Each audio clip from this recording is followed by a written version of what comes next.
নমস্কার বন্ধুরা, রান্নাঘর থেকে আবার একটা রেসিপি নিয়ে চলে এসেছি। আজকে বানাবো কুচো নিমকি। দেখুন কত সুন্দর খেতে, এটা যখন তখন চায়ের সঙ্গে খাওয়া যেতে পারে, খুবই খেতে ভালো লাগে। তাই আমি কিভাবে বানালাম তার ভিডিওটা আপনারা শেষ পর্যন্ত অবশ্যই দেখবেন বন্ধুরা। তো চলুন এবার বানানো যাক। কুচো নিমকি বানানোর জন্য প্রথমে দেখুন একটা বাটির মধ্যে ময়দাটা পরিমাপ নেব।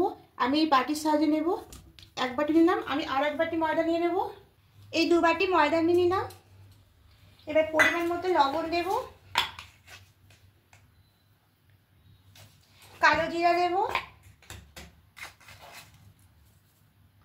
এই 2 চামচ কালো জিরা দিলাম। এবার একটু বেকিং পাউডার দেব, বেকিং সোডা দেবো, পাউডার নয় বেকিং সোডা, এই অল্প পরিমাণে। এবার সবটা মাখিয়ে নেব। এখানে চিনিটাও আপনারা অ্যাড করতে পারেন, আমি চিনিটা অ্যাড করবো না। খুব ভালো করে মিশিয়ে নিচ্ছি। এবার এখানে সাদা তেল দিয়ে দেবো,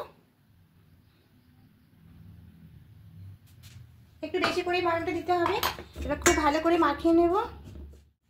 খুব ভালো করে মাখিয়ে নিয়েছি, ঠিক এরকম হবে। এবার অল্প অল্প জল দিয়ে একটা ডো করে নেব। খুব ভালো করে মাখিয়ে নিয়েছি।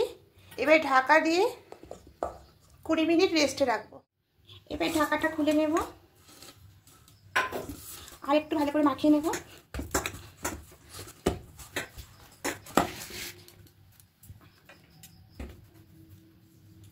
এখান থেকে 4টে লেচি করে নেব।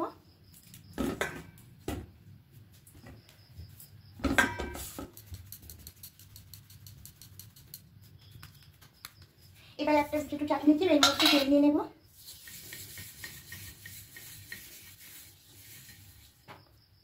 এবার বড় করে একটা রুটির মতো করে বেলে নেব।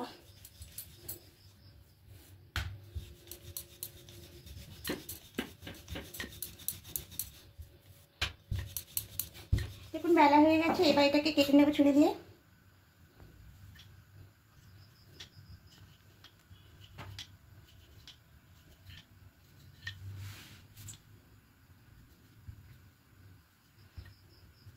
আমি চৌকো সাইজে কাটছি, এটা চিকন করে কাটা যায়।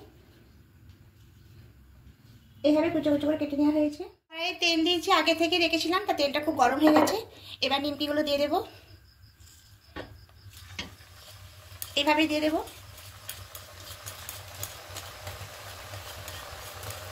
তেলটা খুব বেশি করে গরম করতে হবে, তারপরে দিতে হবে।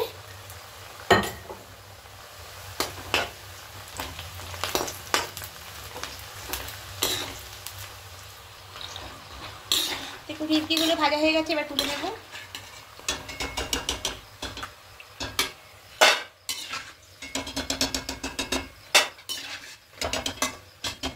সব তোলা হয়ে গেছে, বাকিগুলো আবার এভাবে দিয়ে দেবো।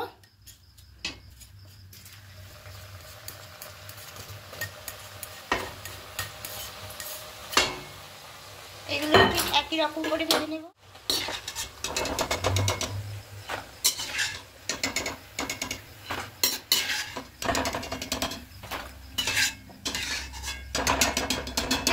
নিমকিগুলো ভাজা হয়ে গেছে।